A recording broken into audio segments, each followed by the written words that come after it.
Hey, Shelly here with We Can Make That, and we're going to be doing a Christmas snowflake sign, and I wanted to walk through the supply list. And the reason I wanted to do that is I went to Hobby Lobby because I thought you guys are going to love this, and I had trouble finding supplies. So if you have that same situation where you're at, then I'll give you a couple ideas, and then I will share a picture of options, different kind of styles, so you can see a little bit and get some ideas. Okay, so the first thing you're going to need is a base. I recommend a square. And I'll explain the different dimensions of the items we're going to add to it, and then you'll know why that works best.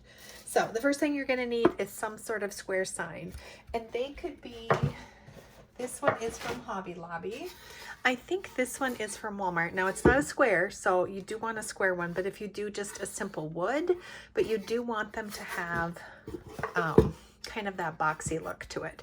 I'm not sure how else to explain that besides a square, a box without a lid, right? So a pallet sign, or even the wood, a plain wood sign, but you do want some dimension on there, and I'll show you how we're going to put that together during the class, so that'll make sense. So number one, you need a square blank sign. The second thing you're going to want is this, I don't know if you'd call it ribbon, twine, not twine. I was just looking at the twine on here. So I had trouble finding this. This one I did find in the floral department at Hobby Lobby. So they did have a couple colors. So if you can't find this, then you could also pick up material, but you want to make sure it's that 5.5 inch if your sign is the same as I have. So this square sign is a 10 by 10. So, and you can see it's the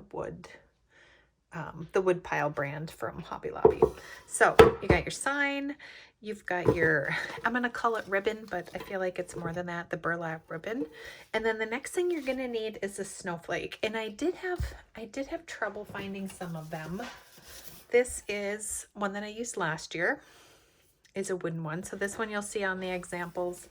They do, and these are in that Christmas aisle, obviously, Hobby Lobby. So this one is the foam, so that would also work. And then this is in the ornament section at Hobby Lobby. So these are the shatterproof snowflakes, and they're kind of crystallized. So this would work as well.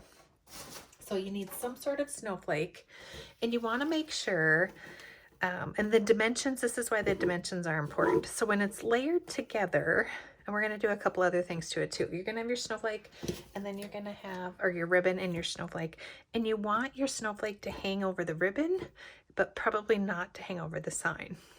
So those are things to keep in mind. The other place you can look for them is,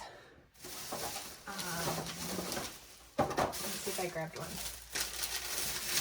Would also be like in the ornament section, and maybe do more than one. If you can't find the bigger ones, that would be cute as well. And then maybe some embellishments if you want rhinestones, sticky rhinestones, those kind of things. And then the other thing I thought would be good to pick up is these wooden blocks. So these are going to help us add some dimension. But if you can't find these, or maybe you have something else, like on my sign here for my logo, I have these little spools. So, and I had those on hand. If you just have scrap wood, you can do something like that too. But these, you're going to want just a few of them, depending on your snowflake. If your snowflake is flimsy, you're going to want to put a couple of these on there. And if it's, you know, more firm like this, you could get by with just the one. And then you're going to need either a glue gun or a staple gun.